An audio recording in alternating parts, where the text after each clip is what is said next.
All right, welcome back. Week 13 of the Check Number Sports Podcast. I'm Dan, joined by my co-hosts Matt and Zach. How are you guys doing this week? So a rather somber week. Uh, I, I don't even want to talk about it. I don't want to talk about it. All right. We are going to talk about it. Well, yeah. So speaking of college basketball, we got a good episode today. College basketball stuff, couple basketball stuff with some debate topics and some football and baseball stuff with the NBA season coming up. We got some predictions for this season, but we can start with college basketball. Final Four this weekend, as you mentioned. We can start with the early game on Saturday, which was Kansas and Villanova. And I'll say I did call it, that the game really wouldn't be close. You did. Besides like a few minutes there, it really was not close. There was no point in that game where I was like, wow, we could really win this. But Kansas was just the better team. They just played insane. It was they played almost a perfect game, honestly. Literally, no, they played a perfect game. And I didn't even think that Villanova played that bad. Other than the first 10 minutes of the game, I didn't think they played that bad. But just every time they went on a run, Kansas would just hit three after three after three, or just get or Eric Dixon would just get dogged by McCormick. It was ridiculous. Yeah, I want to mention that. I mean, David McCormick dominated that game. Yeah, he missed both games, honestly. Yeah, he did. McCormick in the Villanova game missed, I think, one shot, maybe one. And then there was also Abaji going 6 for 7 from three. What? How? That is not. I'm speechless. But I will say the one thing that Villanova did well was limit bench points for Kansas. They only had 7, but Villanova only had 3. So Villanova had 3, and Kansas just kept exposing their lack of depth. They kept attacking Brian Antoine, who just he can't guard me, honestly. and then just kept abusing the fact that Villanova doesn't have a true center. Eric Dixon, I think he's talented, but he's only 6'8", and McCormick probably weighs 100 pounds more than him. And Kansas is just the better team. They were the better team. This is probably the most consistent team throughout the entire tournament, top to bottom. They're most they what you were going to get from them that weekend. I will say they had somewhat of an easy run. I would say. Yeah. Lots of tough injury breaks. I mean, they played Wisconsin. I mean, they played Miami in the Elite Eight. They played Providence, who we all thought was overrated. They played Creighton in the second round, which was a close game, but Creighton's not a great team. Creighton's not that good. If Justin Moore was healthy, that game could go a very different way. I think it would have been a very close game if Justin Moore was there. But I'm gonna be real. I think Kansas is the better team, even with Justin Moore there, and they probably would have won.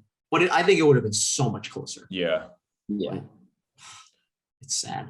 So sad. We can move on to the second Final Four game, which was Duke UNC. Unfortunately, the storybook ending did not happen for Coach K. I don't get it. How?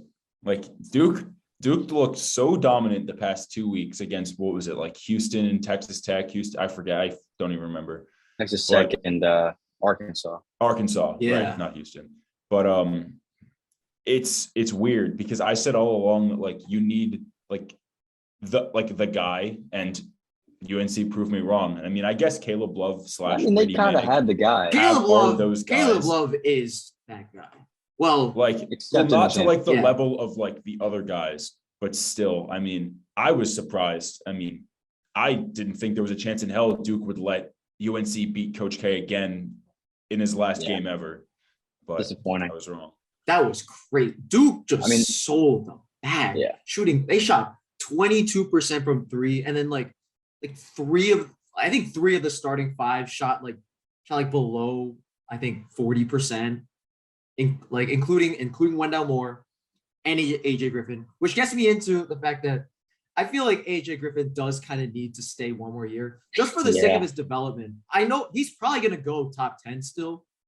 At probably he's shown maybe top 5. It's a lot of the age factor and the raw talent. Like exactly, he's shown he like has he had raw talent. that like he had that stretch in the middle of the season where he averaged like 20 something points per game, close to that, and people see that and only at 18 years old and covet it. Like that's like if you look at basically like the top 10 prospects of the draft, give or take a lot, like at least 75% of them are like under 20 years old. It's age is becoming a huge factor in the draft. And I really agree. I think staying a year wouldn't do him wrong, but the fact that he will go top 10 is not gonna change his mind, honestly. Just that. Yeah, I wouldn't be surprised if he still goes top 5, honestly. Like, I wouldn't be surprised, but like I hate to say it because like he's from our town and like we would want him to do well, but he just has not. I just don't think down the stretch he's really proved himself. Over some of these other guys. He hasn't, especially in these really big games. But like you do see the talent there. Like you do. I think there's really no weakness in his game. It's just a matter of consistency. Yeah. Like he's definitely he's a great shooter. He's a really good defender. I think he makes shot. He's a pretty good shot creator too. It's just a matter of he doesn't put it all together consistently. Yeah. And there'll be just some games where he's just being a spot up guy, which that's clearly not what he's good at. That's not his best part. He needs the ball in his hands. Yeah. But he's still probably going top 10. Yeah, I only worry because I feel like with his skill set now, getting drafted to the wrong team or the wrong situation could like put a damper on how good he could really be. Like he's one of the guys where I don't feel like there are a few guys in this draft class where no matter what team they're on, they're going to succeed, and I don't feel like he's necessarily one of those guys. I agree. I agree with that. If you put him on a team with like some not very good coaching, not that good of a culture. There is a guys world that need the ball around him. Yeah, exactly. Where he's not going to get that much opportunity. There is a world where I see him like not being as good as what he could be, which is like really, really, really good. Yeah. But it's not. It wasn't all on him. Duke. No. It was basically all. And they couldn't. I mean, Mark Williams couldn't make a free throw to save his life, and they couldn't stop Caleb Williams. Caleb Love in the second half. So yeah, not at all. I mean, he had 22 in the second half, and he carried them. That dagger at the end. It's kind of funny that he lost.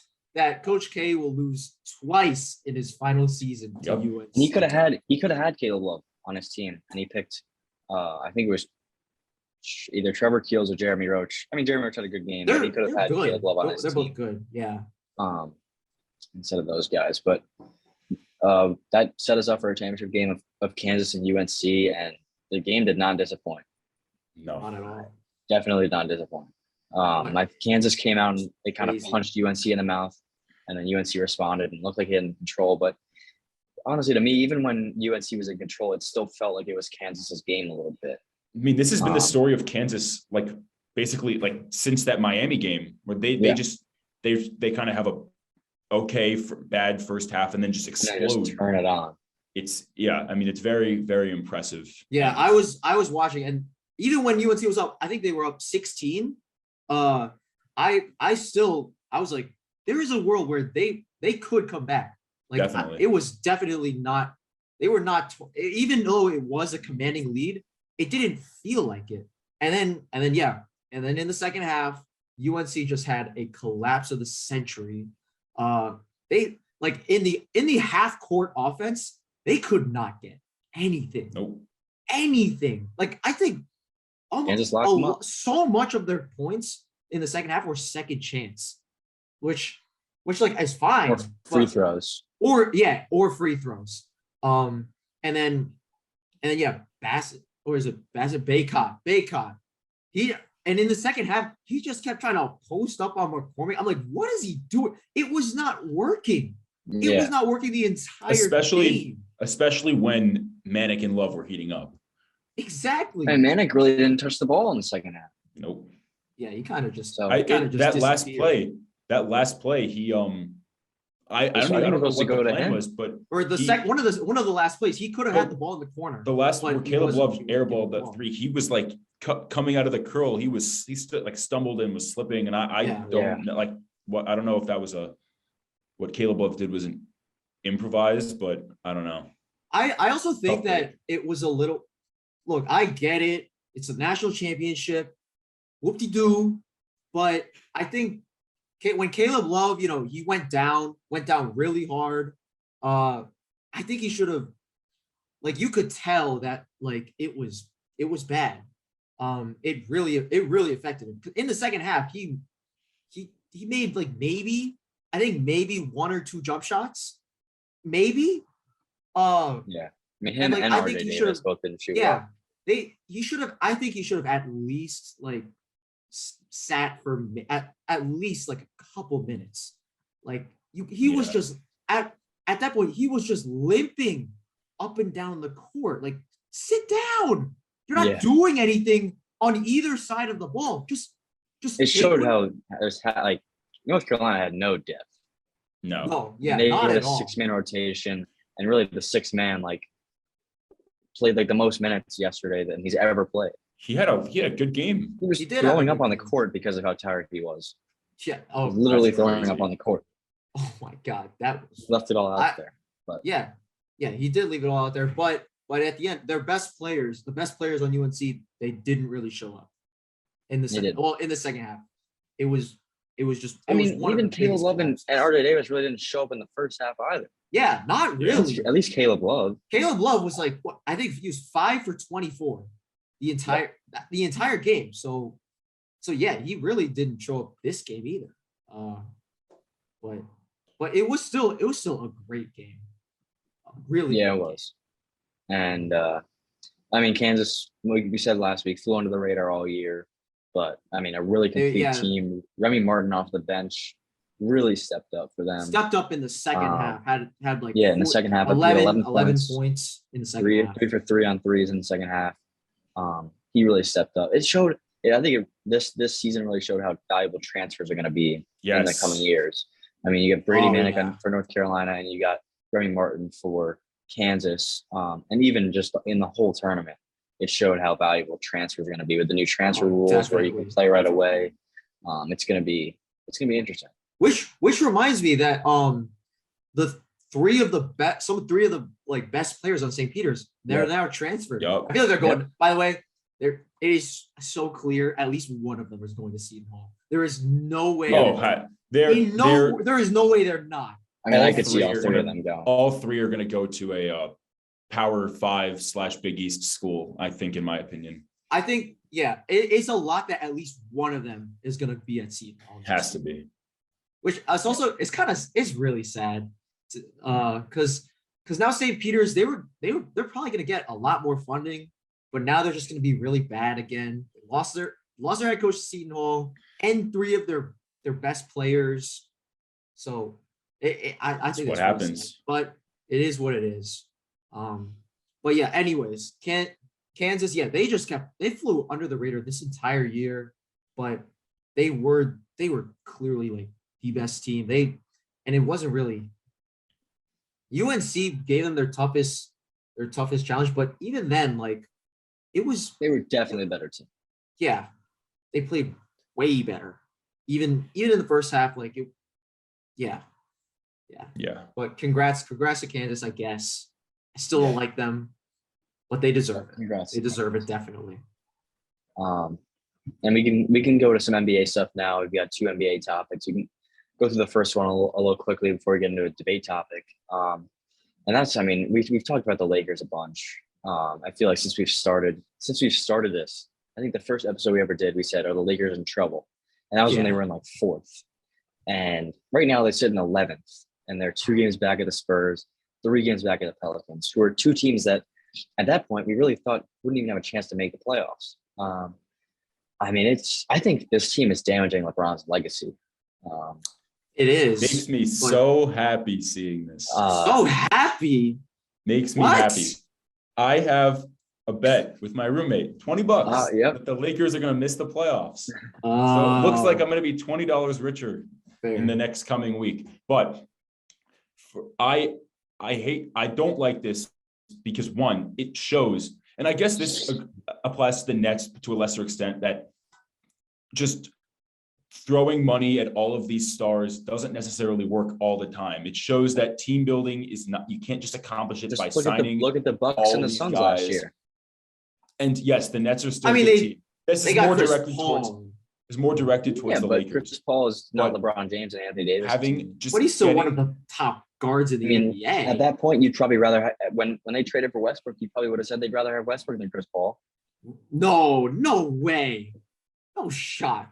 Well, What? it would have been a debate. At this point, it's not even close. I don't think so. Because even like Washington Westbrook was not good. Like he got the triple doubles, but he was still really inefficient, and he was still turning the ball over a lot. Like no way. I think sure, yeah, team building, drafting, yada yada. Do it the right way, but they're in trouble. Sure. But I don't think that this isn't like it does hurt LeBron's legacy, but also it's really you can't really blame him for anything. He's playing some of the best basketball of his career. You can't blame He's been him. hurt, and I mean, Sure, he's been hurt, but I think he's still leading the league in scoring. Yeah. But like, what does that get him? What does that get? but it's Like, Look get at him look at what he's playing around. I know you can't blame it on LeBron, but this definitely hurts how people are going to look at I it. think, like, the thing is, with I the know, Lakers, I think it's stupid. where do they go from here? They Like, have honestly, nothing. They have I nothing. think they have Yeah. to at least consider trading everyone away. I think you have to trade Anthony Davis. Like, you're cap strapped. You have no picks. You're clearly not good in the West. I mean, you have to do something. Yeah. I mean, they're going to You end can't up just just rely running it on back a next year. 38-year-old LeBron. Yeah, it's really crazy. I mean, these were finals favorites, and they are terrible. I think they have the second best odds. at the And end of the I year, don't if think- not the best. And I don't think that they are gonna get back into the playoff mix. They're not. No There's way. only like play what, this- 4 games left, They play the Suns tonight. and they're going to Yeah. lose that game. They play those. I'm pretty sure they play the Pelicans. I one think more if they time, lose too, and the which Spurs could win be, they tonight, could lose. I think if they lose and the Spurs win their game against the Nuggets, they are eliminated. Yes. Damn. I Bring me didn't my even realize that. I mean, I Which- think and I that could think very maybe well- maybe that could very maybe it well would take happen. one. Maybe it would take one more game. But still, there's mean- no. The thing is, for them to get to the 10 seed, they'd have to win at least 2 games, and the Spurs have to lose 2 games. Then you're the 10 seed. You have to win 2 games in a row to get to the 8 seed, where you'd play the Suns. There's no way they're doing that. No way. No way. No shot. But- Yeah, They you should. could They have- should at least consider blowing it all up. They could. You They have could to, have it has kept, to at least cross your mind. They could have Yeah, kept I their mean- guys and had DeRozan and Healed and all that, but They didn't They want chose to to go in a trade different THT direction. for Kyle Lowry. yeah, Yeah. Oh my god. I mean, it's just Now, like looking at this in hindsight, it's poor management. ridiculous. Very And- bad. Yeah, I mean, Wow.